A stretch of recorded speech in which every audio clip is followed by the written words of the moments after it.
మన ఇంట్లో మన బిడ్డలకో పెద్దలకో విపరీతమైనటువంటి జలుబు రొంప గంపలాగా వదలకుండా ముక్కు కారుతూ కారుతూ కారిపోతుంది, నోటమ్మడి నీళ్లు కారిపోతున్నాయి, కళ్ళ నీళ్లు కారుతున్నాయి, చెవుల్లో చీమొస్తా ఉంది, తలంతా దిమ్ముగా బరువుగా ఉంది, ఓ పక్కన వేడి ఓ పక్కన చలవ ఉక్కిరిబిక్కిరిగా ఉంది, ఊపిరాటం లేదు. ఏం చేయాలి? ఇంటికి దీపం ఏం చేయాలి? 10-15 నిమిషాలలో ఆ సమస్యను పరిష్కరించగలగాలి. కానీ ఆ పని చేయదు. ఈ బిడ్డను భుజాన వేసుకొని పరుగో పరుగు ఆసుపత్రికి. కానీ చాలా చిన్న మార్గము. నువ్వు ఈలో ఇంత దూరం వెళ్ళి అక్కడికి పోయి అక్కడ నిలబడి ఎదురు చూసి వైద్యులకు చూపించి ఆ మందులను కొనుక్కొని ఇంటికి వచ్చి ఇంత సమయంలో ఒక్క 10-15 నిమిషాలు వెచ్చిస్తే చాలు, ఈ సమస్య శ్వాసకోశ సమస్య తీరిపోతుంది, హాయిగా ఊపిరి బాగా నడుస్తుంది. అతి పడిశమో ఊపిరి అందకపోవటమో రాసుకోండి. ఈ శ్వాసకోశ సమస్య ఇది ఇప్పుడు ఈ వర్షాకాలంలో, రాబోయే చలికాలంలో, కొంతమందికి ఎండాకాలంలో కూడా ఈ సమస్య పట్టి పీడిస్తుంటుంది. దీనికి చాలా చక్కగా సులభమైనటువంటి ఇంటి మార్గం ద్వారా ఎలా పరిష్కరించుకోవచ్చు మనం చెప్పినటువంటి మాటలను విని పరిష్కరించుకున్న ఒక అద్భుతమైనటువంటి అనుభవం చెప్పడం కోసం ఆయుర్వేదమ్మ ఆనందంగా ఉత్సాహంగా మీ ముందుకు వస్తుంది. చూడండి. నమస్కారం అండి, నా పేరు జ్యోతి, మాది వరంగల్ అండి. శ్వాసకోశ సమస్య అండి. నైట్ గాలి తీసుకోవడానికి నోరు తెరిచి గాలి తీసుకునేవాడండి. అంటే గురువు గారు చెప్పిండ్రు, ఇట్లా శ్వాసకోశ సమస్య ఉన్నవారు ఆవాల నూనె కొంచెం గోరువెచ్చగా చేసి రోజు పడుకునే ముందు ముక్కులలో వేస్తే గాలి మంచిగా వస్తుంది, మంచిగా నిద్రపోతారంటే అలాగే వేస్తున్నాము. మా బాబుకి వేస్తున్నారు, నాకు కూడా వేసుకుంటున్నాను. ఇప్పుడు మంచిగా పని చేస్తున్నది. ఇంత మంచి కానుక అందించినందుకు గురువు గారికి నా నమస్కారంలో ధన్యవాదములు. జై ఆయుర్వేదం, జై ఆయుర్వేదం. చూశారు కదా ఏం చెప్పింది అమ్మాయి? ఆవాల నూనె ఉపయోగించాను, సమస్య పరిష్కారమైంది. ఎలా నమ్ముతారు మీరు? నమ్మరు మీరు. ఆవు నూనె వాడితే తగ్గేటైతే ఇన్ని మందులు ఎందుకు అనుకున్నారు ప్రపంచం అంతా అని ఒక్కొక్కళ్ళు దీర్ఘాలు బాగా తీస్తారు, రాగాలు కూడా బాగా తీస్తారు. మన కోసం కనుక్కున్నారా విదేశాల వాళ్ళు? అయ్యో పాపం భారతీయులు రోగాలతో అల్లాడిపోతున్నారు, వీళ్ళకి దిక్కు దివాణము లేదు, వీళ్ళు వెనక ముందు ఏమి లేనటువంటి అజ్ఞానులు అని మన కోసం వాళ్ళు కనుక్కున్నారా? వాళ్ళ వ్యాపారం చేసుకోవడం కోసం మనం కనుక్కున్నారా?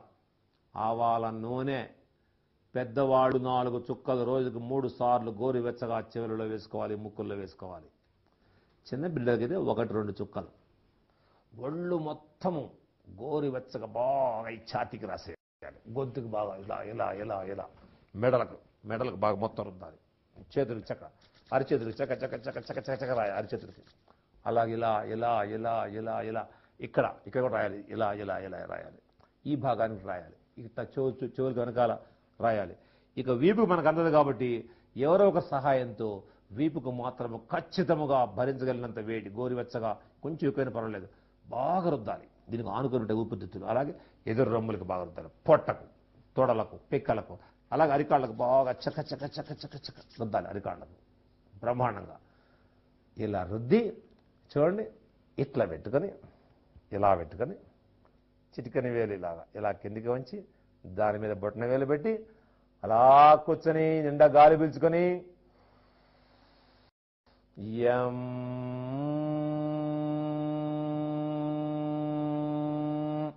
అంటే పోదా రొంప, అంటోదా జలుబు, అంటే రాదా ఆరోగ్యమో వస్తుంది అనటము లేదు. అనాలని మా ప్రియమైన కుమార్తెలను మేనకోడలను కోరుతూ ఈరోజు మీకు ఒక ఓషధి కానుక.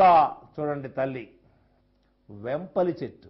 వెంపలి, దీని సంస్కృతంలో శరపుంఖ అంటే పుంఖాలుగా అంటే గుంపులుగా బాణాలు వేస్తే ఒకదాని మీద ఒకదాని ఇట్లా శరపుంఖ.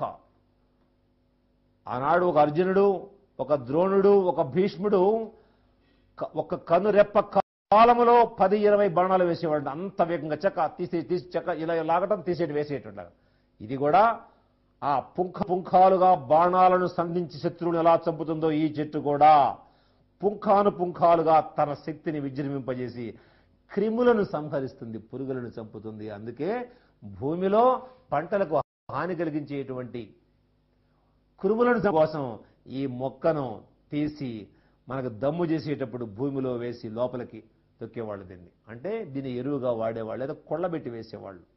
మహాతల్లి అస్సలు సామాన్యమైంది కాదు. ఇట్లాగ నిలుక్కొని ఉంటుంది, కానీ ఇది వంగనే వంగదు. సమస్య లేదు. ఇది వీరుడు. వీరుడు ఎందుకు వంగుతాడు? వీరుడు వంగడు. చూడండి, ఈ వేళ్ళు ఇక్కడ దాకా కత్తిరించి, ఈ వేళ్ళు ఇక్కడ దాకా కత్తిరించి మెత్తగా చెతగొట్టి ఎండబెట్టి దంచి పొడి చేసుకొని జల్లించుకోవాలి, డబ్బాలో పెట్టుకోవాలి. భయంకరమైన శిరస్సులో పుట్టిన చర్మ రోగము అంటే బాగా ముదిరిపోయినటువంటి చుండ్రు, అచ్చులు పెచ్చులు ఊడిపోతూ ఉంటుంది, పురుగులు పట్టిపోయి ఉంటుంది తల కూడా. కానీ ఈ తల్లి వాటిని చంపేసేస్తుంది. ఈ పొడి కొంచెం వెన్న కలిపితే మంచి లేపనం తయారవుతుంది. ఈ వేళ్ల పొడి వెన్న ఇలా కలిపి చక్కగా రాసుకొని వెంట్రుక తీసేయాలి. రాసేసుకొని ఒక గుడ్డ కట్టుకోవడమో ఏదైనా పైన టోపీలాగా పెట్టుకోవడం చేయాలి.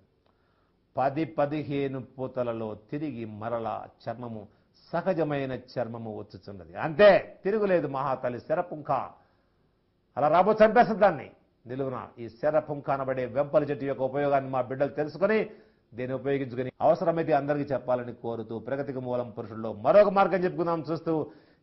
ఎదురు చూస్తూ